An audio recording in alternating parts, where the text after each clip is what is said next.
Hey, what's up guys, it's DarkArmedDuelist, and today we're going to be doing a Shiranui deck profile. So I'm really excited for this one because this deck is a really amazing zombie deck that basically focuses around summoning some really amazing synchro monsters to your side of the field and shutting down your opponent with cards like Rivalry of Warlords, which fits perfectly into an archetype like this. So without further ado guys, don't forget to like, comment, subscribe, hit the bell there so you can become part of the notification squad, and definitely check out the Patreon in the description below for all those awesome rewards like getting your name shirts in every single video, getting assigned cards in the mail, and even getting to request a deck profile every single month to your patron along with test hands. So without further ado, let's get straight on into this. So first off, we're going to be playing 3 copies of Shiranui Squire. So Shiranui Squire is a really interesting, awesome card for this deck that has the ability that when this card is normal summoned, you can special summon a Shiranui Spectral Sword monster from your hand or deck. And also you cannot special summon monsters for the rest of the turn except for zombie monsters. And if this card is banished, then you can draw a card and then discard a card, which helps you set up your graveyard even more in zombies.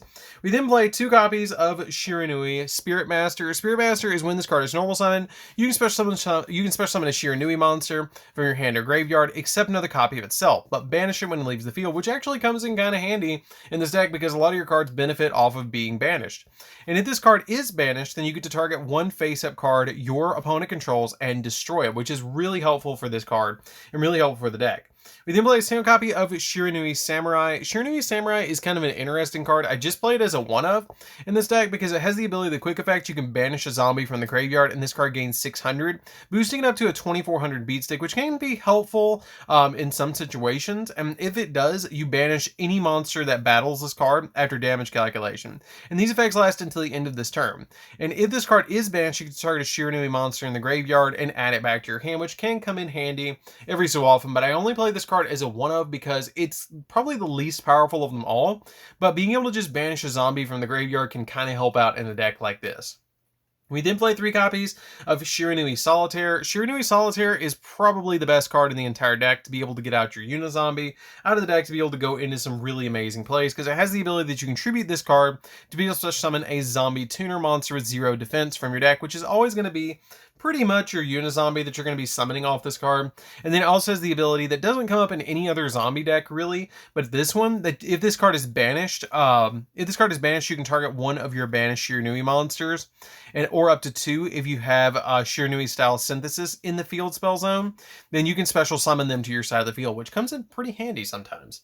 We then play a single copy of Shiranui Spectral Sword Shade. I just play one of this card. You can contribute this card to target 2 of your banished zombie monsters, and including a Shiranui monster, and then you'd special summon the defense but negate their effects, and also you cannot special summon monsters for the rest of the turn except for zombies, which can come in handy when you're trying to revive something like a Mizuki that's been banished, or a copy of, say, Shiranui Solitaire, or even Spirit Master.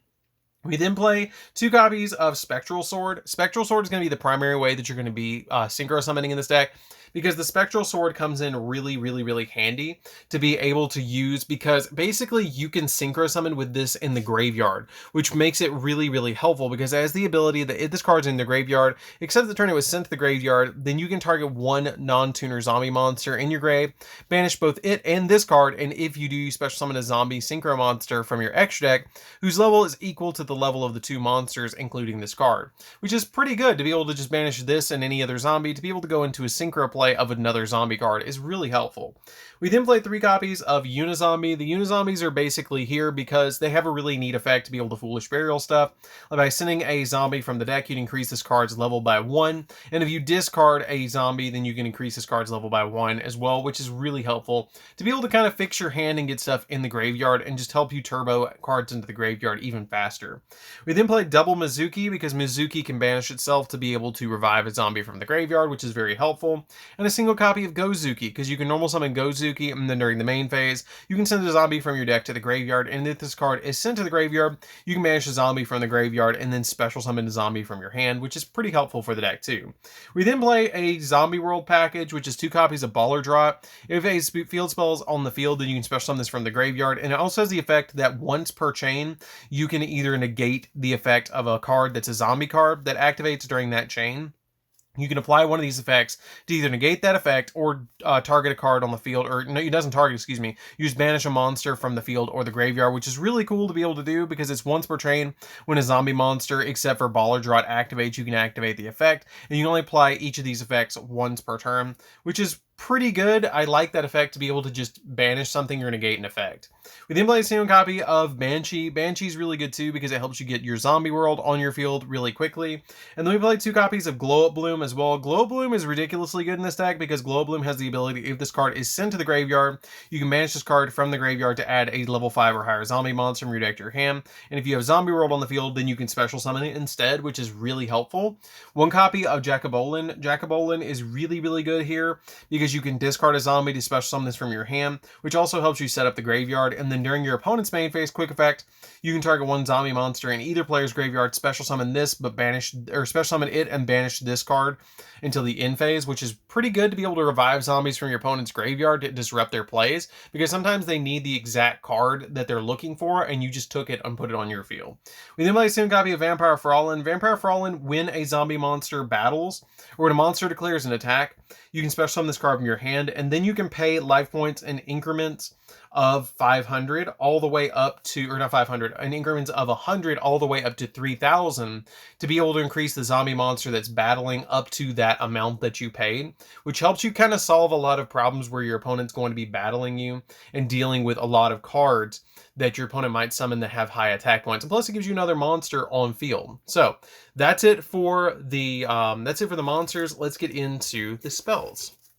So for the spells, we're going to be playing 3 copies of Zombie World. The Zombie Worlds are very important for this deck. It transforms everything on the field and in the graveyard into zombies, which is really helpful for this deck to be able to just immediately turn everything into a zombie, because you have cards like Super Polymerization, and you have cards like your Baller Drop that really react well to it, and then you have cards like Glow Plume that help out a lot to have this card on the field. And so Zombie World is a really good card, and plus it makes it so your opponent can't tribute any monsters, or no monsters can be tribute summoned to the field except for zombies. So this card can shut down tribute summon decks like Monarchs if they're not playing zombies as well, which is pretty good. Well, they will with Erebus, but other than that, they won't be able to tribute summon. We then play 3 copies of Super Polymerization. The 3 Super Polys come in really handy as well because you can fusion summon your opponent's monsters away for Dragon Necro Nether Soul Dragon if you have Zombie World on the field. The only thing that you have to keep in mind about this is that if you have this in your hand and you have the copy of Zombie World comboed with your Rivalry of Warlords, you won't be able to use your copy of Super Polymerization when you have Rivalry on the field at the same time. So keep that in mind as you play this deck. These basically turn each other off when Zombie World is on the field, but basically either or. If you establish this early, you don't need the Super Poly. But if you establish the Super Poly early, then you won't need the Rivalry. So it's kind of like you get the one you need. We then play a single copy of Monster Reborn because in zombie decks, reviving your cards out of the graveyard is always helpful. A single copy of Foolish Burial to get the zombies that you need to the graveyard when you need them. And then 2 copies of Ghost Meets Girl, a Shiranui story.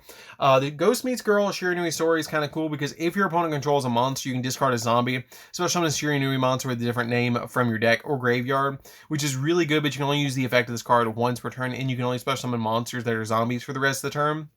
But it's a really good card to be able to just immediately special summon a Shiranui monster from the deck. I really like this card, but it is a very going second card. So that's it for the spells, guys. Let's get into the traps. So for the traps, we're going to be playing 3 copies of Shiranui style Swallow Slash. Swallow Slash is really good. It's kind of like Icarus Attack. You tribute a zombie, and then you get to target 2 cards on the field and destroy them, and then you can banish a Shiranui from the deck, which if you banish something like a Spirit Master, you're going to get the really neat effect of being able to pop a 3rd card. So you're basically going to be able to pop 3 instead of popping 2, which comes in pretty handy in a deck like this. And then we play 3 copies of Rivalry of Warlords. Now, Rivalry of Warlords is really good in this deck because if you call zombies and you have Zombie World on the field and your opponent doesn't have any zombies in their hand, then basically you lock them into the monsters that they already have on the field because they can only summon what they already have, which is kind of neat because each player must send monsters from his or her side of the field to the graveyard, so they only control one type of face-up monster on the field, which makes Zombie World turn everything on the field and in the graveyard into zombies, so you're basically stuck with only playing the monsters you currently have one at a time. So this card really helps you out slow your opponent's game down. So that's it for the traps, guys. Let's get into the extra deck. So for the extra deck, we're going to be playing 2 copies of Shiranui Shogun Saiga. Shogun Saiga is a 2-of to me. It's really good in this deck. It's really easy to summon. Basically has the ability that if this card is special summon, you get to banish a zombie monster from your graveyard. This card gains attack equal to the banished original monster's attack until the end phase of this turn. And if this card on the field is destroyed by battle or by card effect and sent to the graveyard, you get to target 1 banished zombie monster with 0 defense and return it to the graveyard, which is pretty helpful for this deck to be able to return certain cards to the graveyard. And this card gets really big as a really amazing beat stick. We then play 2 copies of Shiranui Samurai Saga. Samurai Saga to me is a 2-of in this particular build because you get to once per turn during either player's turn, target 1 of your banished zombie type monsters, shuffle it into the deck, and if you do, change all monster opponent controls to defense position with less attack or equal to the monsters. And if this card is banished, then you target a monster opponent controls and loses 500 attack. This card's okay, but it's a good level 6 monster to go into in this deck. We then play a single copy of Squire Saga. I bumped Squire Saga down to 1 from the previous build. I just feel like I need 1 of it. It has a really neat effect that you can only special summon this card once per turn, and once per turn, you manage to face a monster you control or in your graveyard to apply one of these effects, depending on the typing it had. If it's a zombie, then you get to have all monsters on the field gain 300 attack that you control, which is okay. If it's a fire monster, you destroy a spell or trap, or if it's a singular monster, then you get to destroy 1 monster on the field, which is pretty good, but I feel like I just need 1 copy of it. I don't ever feel like I need more than that, so I just bumped it down to 1. I then play a single copy of Shiranui Sun Saiga. Sun Saiga is really good because it's a really amazing big beat stick that if this card is special summoned, then you get to return any number of your zombie type synchro monsters that are banished or in the graveyard to the extra deck, and then you get to destroy cards your opponent controls equal to the number of cards returned. And if a zombie monsters you control would be destroyed by battle or by card effect, then you can banish a Shiranui monster from the graveyard instead, which is pretty good on a 3500 beat stick. It's really easy to summon to your side of the field because all you have to do is summon out a copy of Shogun Saiga, and if it goes to graveyard, you can immediately synchro with this using the copy of Spectral Sword in the graveyard and Shogun Saiga, or you can use a second copy of Baller Draw that you have in the graveyard to go into this card really easily, which is what's really cool about this card. It's really easy to summon.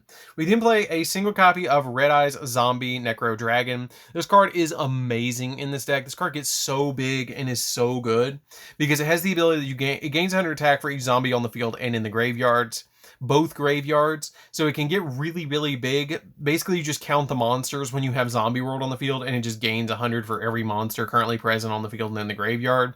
And then when another zombie monster is destroyed by battle, and you can special summon a zombie monster from either player's graveyard to your field, which basically just kind of recruits more to your side of the field to be able to give you a bigger zombie army. We then play a single copy of Psyframe Lord Omega because it goes in every zombie deck to be able to rip cards out of your opponent's hand, and plus it helps out a lot in a deck like this to be able to get you all sorts of crazy plays for banished cards. For the Super Poly targets, we're going to be playing a single copy of Starring Venom Fusion Dragon to be able to fusion away dark monsters, and a single copy of Dragon Necro Nethersoul. Dragon Necro Nethersoul is the one that you're going to be going into the majority of the time because it's 2 zombie monsters to summon it. We then play a single copy of Borrelsaur because it's pretty easy to summon. You don't have to summon this all the time, but it's there just in case you need it. 1 copy of Shiranui Skill Saga Supremacy. This card's pretty good too. Skill Saga comes in handy sometimes because it takes synchro monsters you control cannot be destroyed by battle or by card effect, and fire monsters you control cannot be destroyed by battle. And then during your opponent's turn, quick effect, you can target 1 of your banished zombie synchros and special summon it to a zone this card points to. It comes up every so often. I really wish it was a Link 2 instead of a Link 3. It would be so much better if it was, and I would summon it more. But currently, I mean, it's a Link 3, and so it's a little bit hard to deal with in this deck. We then play a single copy of Crystal Needlefiber because it might as well be a zombie to be able to special summon out your copy of Glow Up Bloom, to be able to climb into other plays. It's really easy to summon this and then summon out Glow Up Bloom. And then if you have Zombie World on the field, you can link away the Glow Up Bloom and this away to summon out the Skill Saga, which is pretty nice. And then you get a Baller Draw on the field as well. Play a single copy of Anaconda because it can get out your Super Poly from the deck. And then a single copy of Vampire Sucker as well because sometimes you need the suck, and it's really good in Zombie World decks. So that's it for the deck, guys. I hope you did enjoy it. It's a really cool deck to be able to play around with. If you guys have never played Shiranui, it's one of the more interesting zombie builds that you guys could build to be able to play with the Zombie World package because you're basically focusing around synchro playing in this deck, which is really cool to be able to go into some really awesome plays in this deck. I feel like it's a little bit more powerful than to say like Mayakashi, which is its rival version, but it's still really amazing to be able to play them both. So anyways, guys, this is DarkArmedDuelist. Don't forget to like, comment, subscribe, hit the bell on there so you can become part of the notification squad, and we'll see you guys in the next video. See you later, guys.